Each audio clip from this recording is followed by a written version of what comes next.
want to jump in by presenting a little bit of an overview, sharing a little bit of an overview of the topics I'll be talking about today.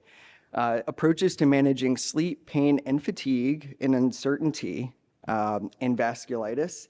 And I'm going to flip the script a little bit and address these in the opposite order. Okay. But we'll have plenty of time for talking about sleep. And I also want to acknowledge that I'll be talking about different skills today. And we may not have time to go into experiential parts in this talk, but this afternoon, we do have a follow-up session where you'll have a chance to practice some of the skills I'm talking about if you're interested. I just want to begin by sharing a disclosure. I provide scientific advising for GoodPath, Inc., but it does not conflict with any of the research that I am doing or will be presenting today. So I wanted to share, after diagnosis of a chronic or life-threatening illness, it is very, very common for there to be stress. Stress and uncertainty is often the name of the game. In fact, if there's no stress or uncertainty, that's relatively rare. But oftentimes, there are different sources of stress and uncertainty. And as a psychologist, I think this is very important for setting the stage for the rest of the talk, because I want to normalize that there are different types of uncertainty.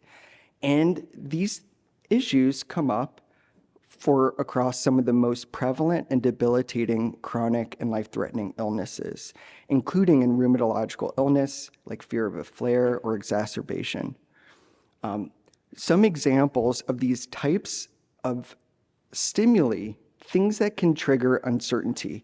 Lack of information. This is one that probably a lot of us can understand as a source of uncertainty. This is when you have a question, you don't know the answer to it.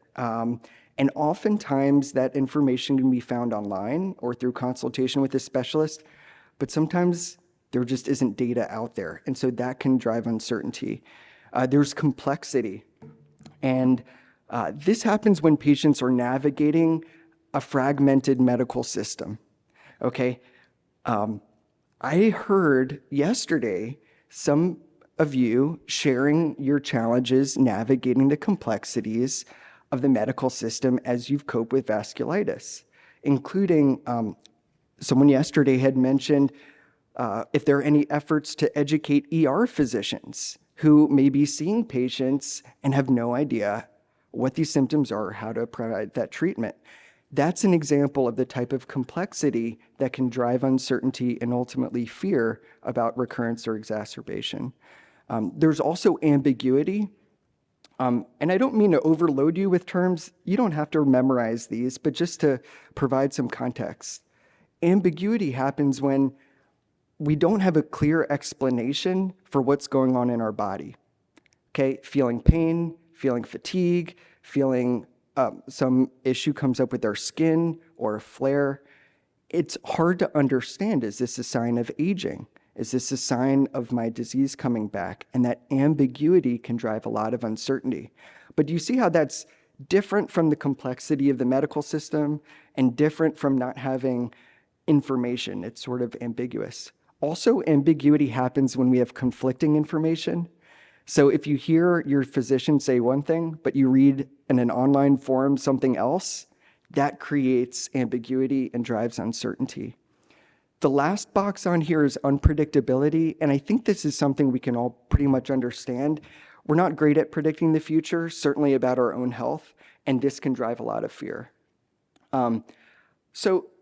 Importantly, these types of uncertainties, like I mentioned, they come up in some of the most chronic and debilitating illnesses.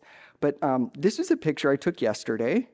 Some of you may recognize this. This, to me, helps for me as a researcher and psychologist better understand why there's so many types of uncertainties and stressors that come up, even within vasculitis, close to 20 different types, right? And we know that it's not a one-size-fits-all experience. So I also like this image because it's a beautiful rainbow, and it was raining yesterday. So I'd like to segue from naming these uncertainties to talking about, well, so what? Do these uncertainties drive stress or anxiety and depression? What I wanted to present is some research led by my collaborator at MGH, Dr. Zachary Wallace, and he and I have put together a survey that we're continuing to collect in a repository, trying to understand the experiences of patients with rheumatological illness, the types of uncertainties they have, and whether that's associated with anxiety, depression, and sickness impact. So the big so what we published recently in the Journal of Rheumatology, is that we found in a sample of close to 200 patients in our hospital at MGH, yes, in fact, having higher levels of uncertainty about your rheumatological illness, and this was a heterogeneous sample with respect to what type of rheumatological illness or disease they were diagnosed with. But we saw across types, there was this correlation: more uncertainty, more anxiety, more depression, and greater what's called sickness impact, which means the day-to-day wear and tear that having an illness has on you and your decisions and work. What I wanted to point out is the subgroup with ANCA-associated vasculitis had the strongest associations. So when we were looking at a few disease groups, this was interesting for us that patients with vasculitis had the highest levels of uncertainty, and those levels were associated with the strongest correlation with anxiety and depression. So that leaves me thinking, well, so what can we do about it, right? We have, uncertainty as a stressor, and we're starting to understand different sources of uncertainty. This is where, in my research background, a lot of my training is with health psychology broadly, and really specifically with cancer survivors and cancer survivorship. One of the reasons why most of my work is with cancer survivors is because it's among the most prevalent illnesses, and it's very easy also to study these processes in patients who we see very often through our hospital. But a lot of these processes we're now studying in other illness groups, including in patients with vasculitis. So just to share with you what this model explains is how having physical symptoms can motivate emotional distress or can motivate health behaviors, right? So sometimes when we have physical symptoms like fatigue, is it harder or easier to exercise? Okay, when we're having difficulties with pain, is it harder or easier to get out in the day and make social connections? It's a lot harder. And so these aren't unidirectional relationships, they circle back, and that's what this model shows. But what's really important is right in the middle. There's this fear. And this fear comes up as multidimensional. There are thoughts that can be worrying, and we'll talk a little bit about that. There are distressing emotions that come up. But one of the key parts of this model is if we can disrupt any of these pathways, pick one, if we can disrupt any of them, theoretically, we would help break a cycle of fear and stress in coping with chronic illness. And so what I want to transition to are some of the work that we've done using cancer survivorship as a model, but I want to link it back through vasculitis because this comes back to what Dr. Merkel was describing earlier about the research projects that we'd like to pursue through the VPPRN. All right.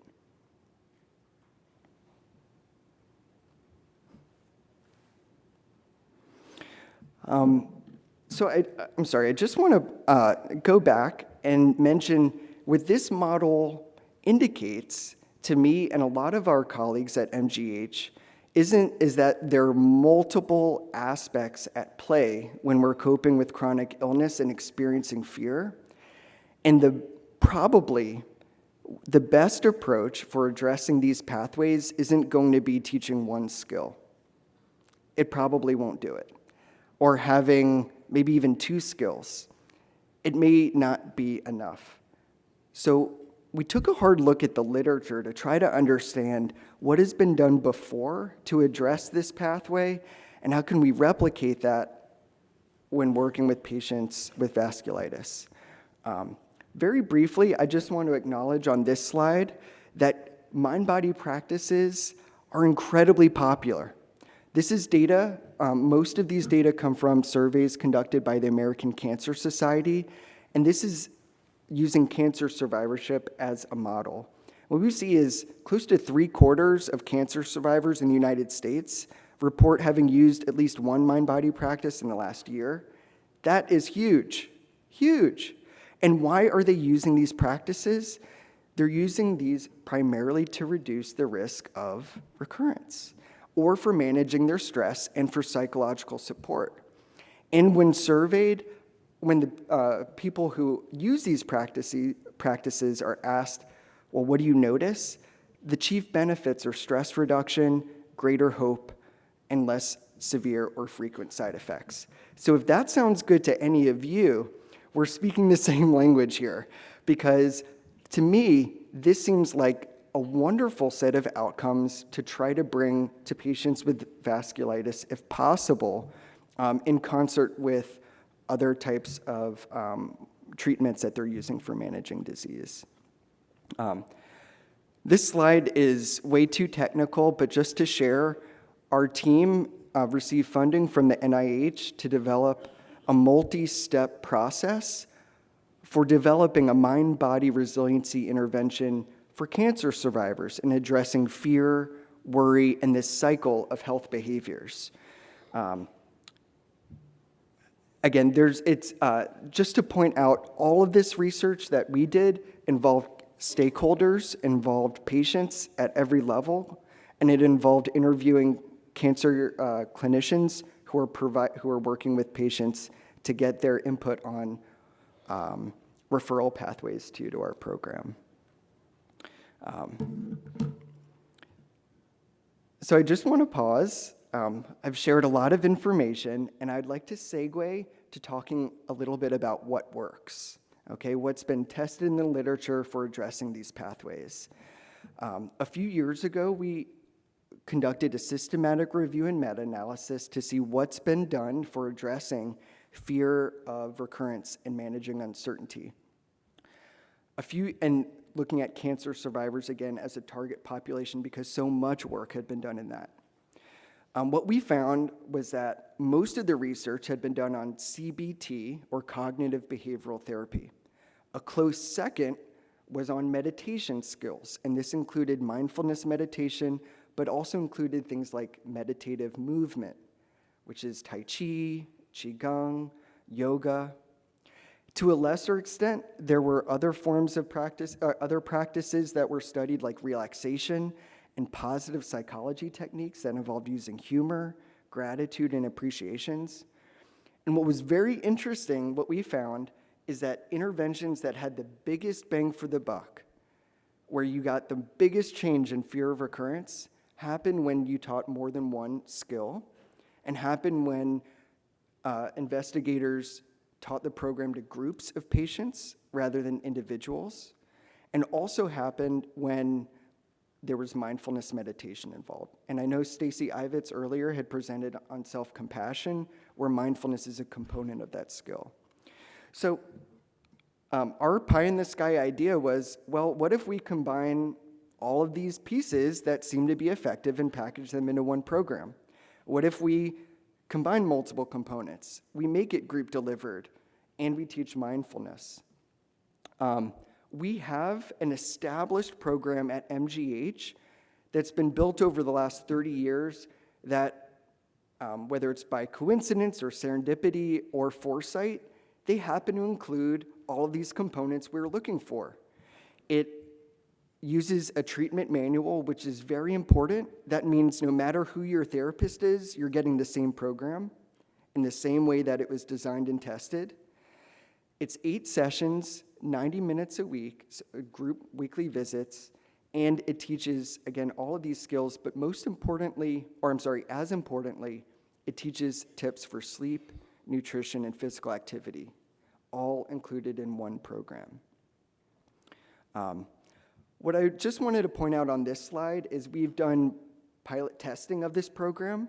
This is an example of one study published with 4 cohorts of patients. We ran 4 groups, and what we found was their fear of recurrence went down, and they found the program to be enjoyable and acceptable. What I wanted to share were some of the patient's own words with you, because to me that's what's incredibly powerful. Some of the patients, after going through our 8-week mind-body program, described some cognitive changes. One patient said, "We may not even realize what we're doing, and so pointing out negative thoughts or pointing out how these can affect your body and trying to do meditation, all of those things is a tool, and yes, I think it's a great aid." There were behavioral changes. So this is incredibly important because we can't think our way to better health or think our way through to better quality of life. It matters that our behaviors follow our intentions. So we were curious, what are the types of behaviors folks had after our program? And one participant here referred to seeking less information online. Now, we've had participants through our program who talk about consulting with Dr. Google. Okay, I see some nods here. This is understandable. Of course, when you're worried, you're concerned, we look online. But does that usually help? Okay, it's really challenging. It's a tempting trap. And so we place no blame on that behavior, but we just recognize it's not going to help if your goal is to feel more secure and better on top of your illness. And so this participant felt like they were seeking consultation with Dr. Google less. Some patients reported not only feeling less stress and worry, but an increase in positive emotions, probably because we teach positive psychology skills. This includes feeling of calm, equanimity, peace, content, and not in some abstract way, just feeling like, hey, I can enjoy life a little more, have some humor in it. We have a whole session focused on humor. And I'm not aware of any other mind, body, or resiliency program that has a whole session focused on humor. But we've developed that because we realize laughing, number one, involves exhaling, which triggers vagal tone, and that's important for reducing our allostatic load and promoting our stress relaxation response. But really, laughing is fun. And what good is life if we can't laugh, right? So we focus on not laughing our way about our illness, but recognizing that there are aspects of our illness that don't have to define when and how we laugh and enjoy things. Our program is not existential, it is skill-focused. Every session, if you look at the manual, it's skill after skill and exercise. And we don't talk about spirituality, we don't talk about existential issues, but having an illness brings up these topics. And we were surprised to see an emergent theme from exit interviews that some patients through our program felt like their identity changed, that they weren't being defined by their illness as much.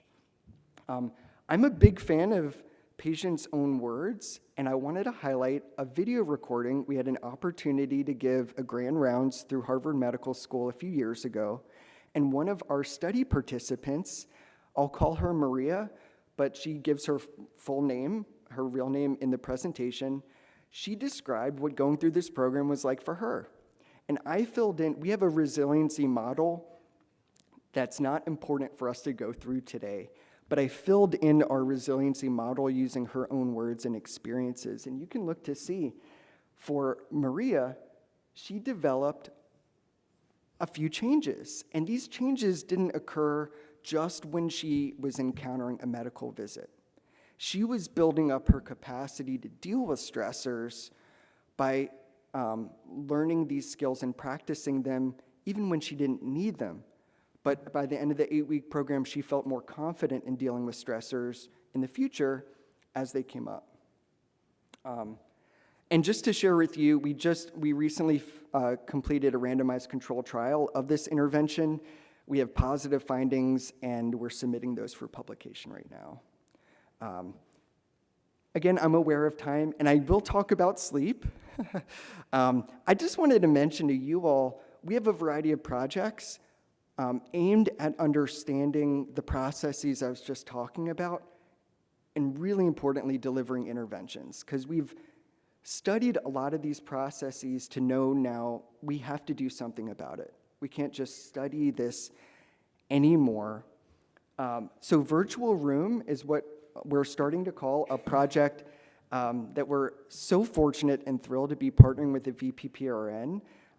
And we'll be learning more from patients, from stakeholders, about the way uncertainty affects each of you and your healthcare behaviors. When and how you talk to your doctor. Do you have multiple doctors? How do you decide who to follow up to and when?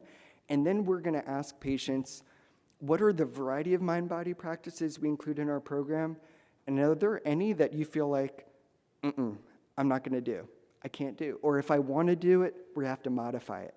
And we've worked on tailoring this program to other illness populations.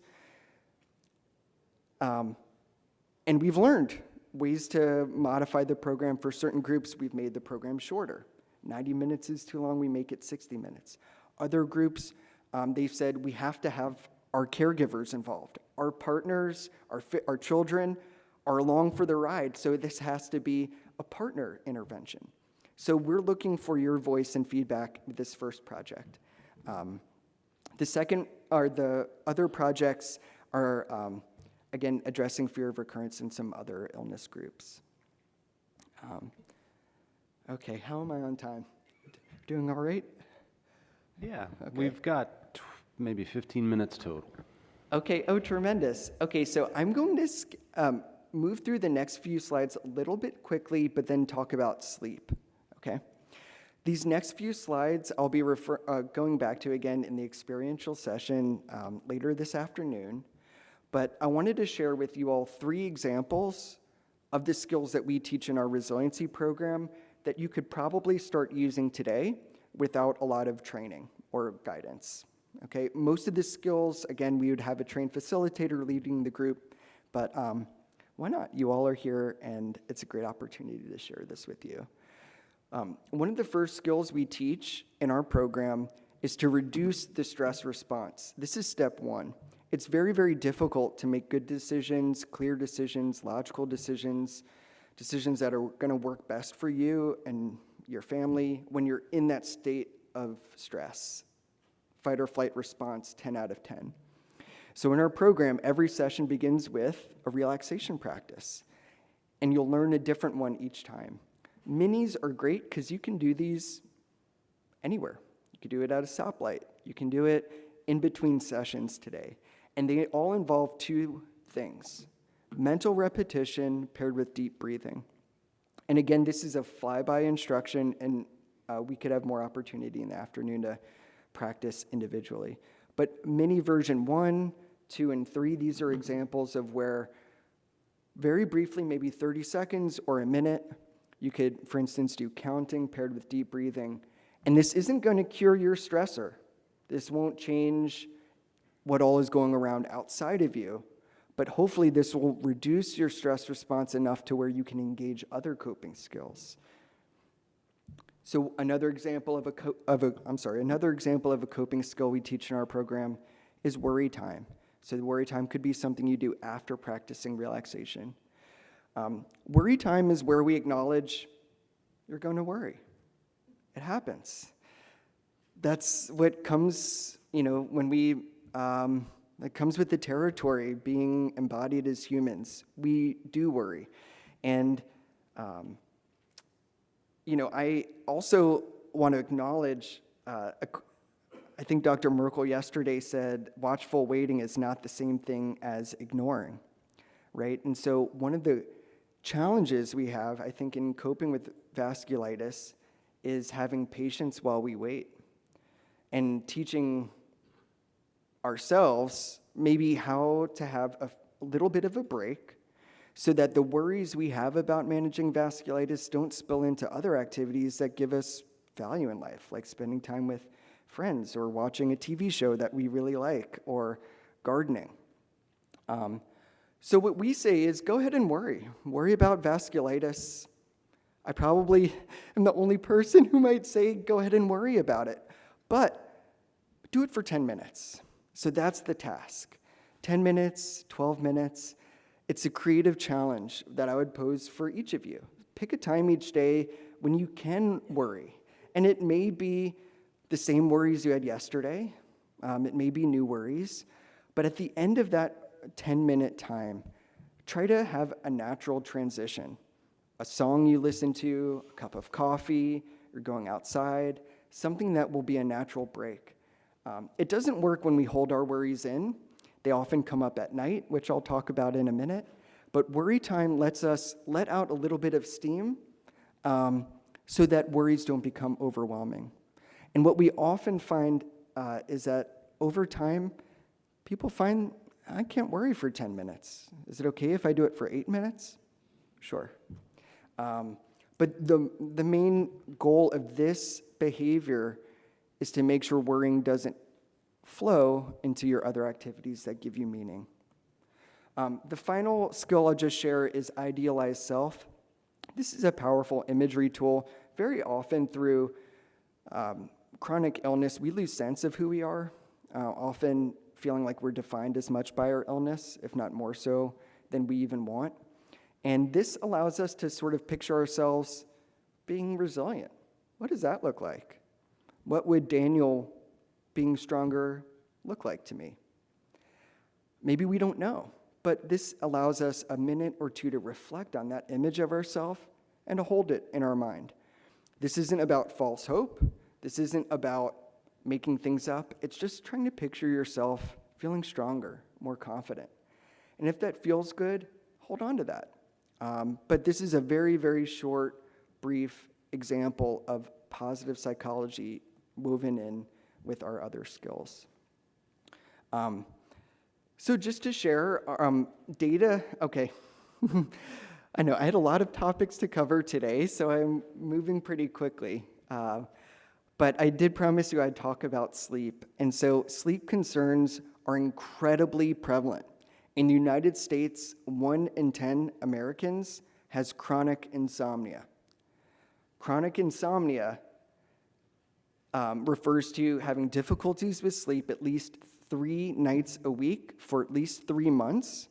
And difficulties with sleep is further defined, but I think most of us know what that feels like.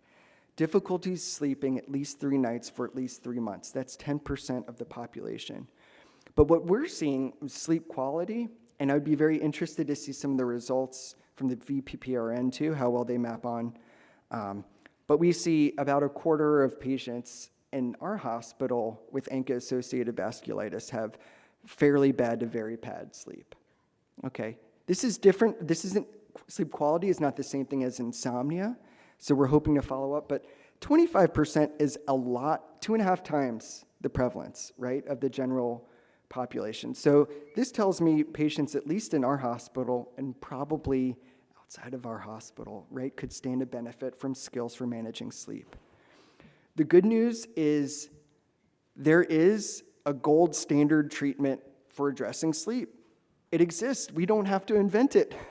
It's CBTI, cognitive behavioral therapy for insomnia, and it's of all of the issues that have ever been studied with CBT, cognitive behavioral therapy, things like anxiety, depression, effects on insomnia are the highest. So CBT is the gold standard treatment in clinical psychology, and it turns out has the biggest effects on sleep.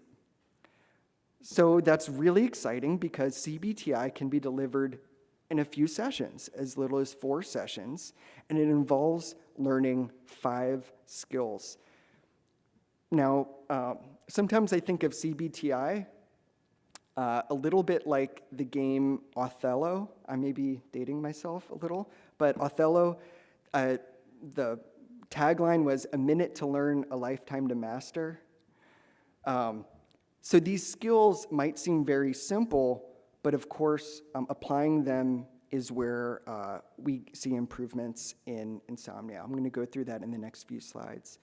There's just been a little bit of work starting to be done in examining CBTI specifically in patients with the rheumatological disease. And I highlighted an example right here from just a few months ago. And this is an example of the potential benefit for this intervention in treating insomnia.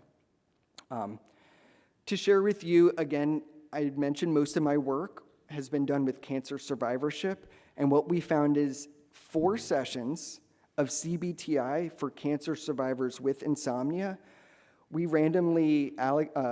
we conducted an RCT with 40 cancer survivors with insomnia, and what we found was CBTI led to large and sustained reductions in insomnia. Patients came in with insomnia, and they left from the intervention in remission from insomnia, and that effect was sustained 1 month later. The intervention was acceptable for patients, and what we love to do is leverage this for patients with vasculitis. Why can't we test the same program that's done virtually over Zoom and broaden it out? I think I will save the following skills for the afternoon session, but I'll just go through them very quickly. Stimulus control is one of the skills we teach in CBTI, and this operates a lot like classical conditioning. Raise your hand if you remember Pavlov's dog a little bit, okay? So this relates, believe it or not, to Pavlov's dog and some of those same principles. We try to teach patients how to condition themselves to get sleepy when they look at the bed. And it turns out, over the years with insomnia, we learn that the bed is not a place for sleep. It's a place for worrying, for solving problems, etc. Sleep restriction sounds terrible. It's a misnomer. And in our work, we don't even call it sleep restriction. I call it efficient sleep. Because sleep restriction is not something people with insomnia want to do. They don't want to restrict their sleep. They want more of it. Sleep restriction, though, works by consolidating sleep. Very briefly, raise your hand if you've heard of sleep cycles, this idea of cycling through different stages of sleep. Okay, great. So most folks have raised their hand. Those last stages of sleep, stages 3 and 4 in REM, are when our immune functioning goes through most of its changes and where we find most of the healing benefits of sleep, or in those later stages. What we find is with insomnia, sleep, or patients don't get a chance to go into those later stages. They're waking up after stage 1 or 2, and then going back to sleep, doing stage 1 or 2 again. Sleep consolidation and expansion allows patients to go through a full sleep cycle and get those restorative stages of sleep. Sleep hygiene, I won't go through in detail because you can find a lot of information about this online. This refers to tips, do's and don'ts around the bedroom environment. It turns out sleep hygiene alone is not efficacious for reducing insomnia, but when combined with these other 4 skills, it's helpful. Relaxation training, this is something we teach in our resiliency program, but you would also learn if you were to learn CBTI.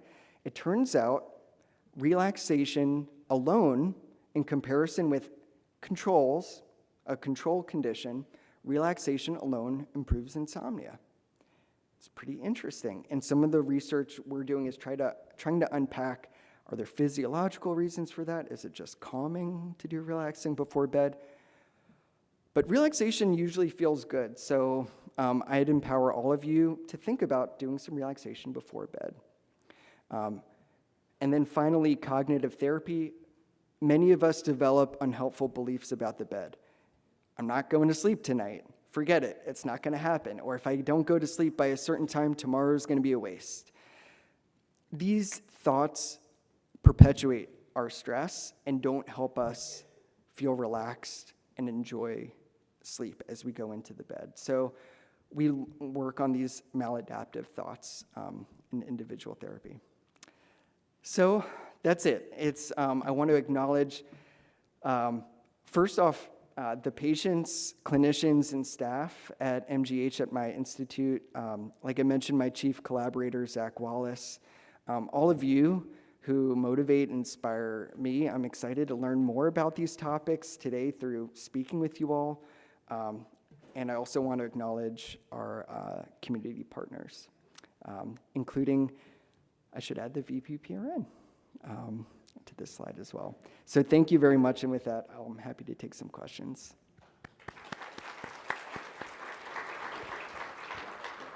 Thank you, Dr. Hall. That was awesome.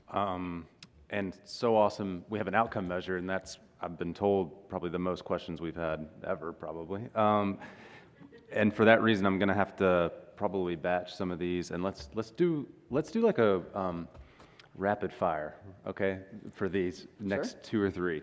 Number 1, can a lack of sleep increase the intensity of pain? I'm not sure. I think it can. Yeah, I agree with you. That's my short answer. There's, it's a great question. I'll just mention there are some trials going on right now for patients I know with cancer who are cancer survivors with insomnia and comorbid pain. So there, and I think Dr. Sheila Garland in Canada is leading some of that work. But I don't know about in rheumatology. Great question. In my clinical experience, it does. Does the quality of sleep get better as we reduce the amount of steroids or prednisone? Yes. Everybody knows that. Great. All right. I was wondering when corticosteroids would come up. So I think this is one of the major, I mean, there are several things that are very, very different from cancer, but this is one of the major issues that surrounding stress, uncertainty, but especially sleep. And so in cancer, sometimes we work with patients and their providers to look at the timing of certain medications, whether it's possible to do things in the morning versus evening. But yes, absolutely steroids affect sleep, and there are a few strategies for managing it, but it's a challenge that we'd like to better address. Great question. I'm going to pair these next two because I think they are kind of related. The idea is like how to find a reputable therapist or program. So number 1, is it possible to be in your SMART program virtually for people who aren't able to get to Boston? And number 2, how do you find a reputable CBT therapist? Is there some kind of organization or certification that patients should look to? Great. Right now, we're not currently enrolling yet for groups, but the intention is it will be all virtual, and the intention is it will be open to participants across the country. So that is the intention. We may, in the interim, do some pilot work at MGH, but our goal is to do this virtually. And at this point, we're no longer testing in-person interventions.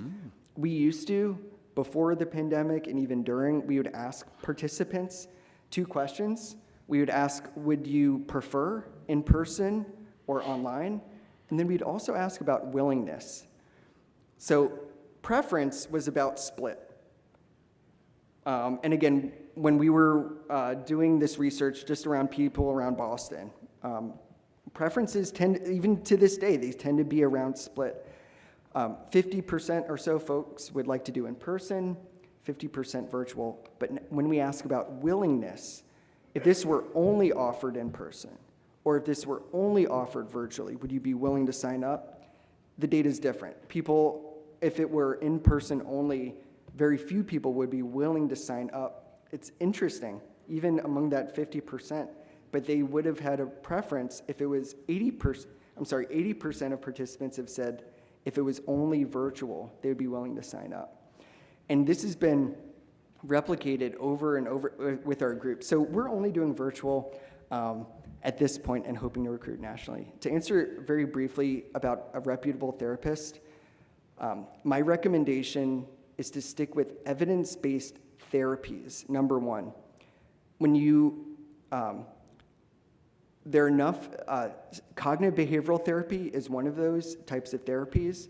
There are other therapies that are called third wave CBT, and that includes acceptance and commitment therapy, mindfulness-based cognitive therapy, and dialectical behavioral therapy. It's a mouthful. But it's very important because these therapies have been researched. There are other types of therapies that have not been researched for coping with chronic illness. And I won't name those other therapies now, but I think potentially patients could see a therapist for years without actually learning stress management skills.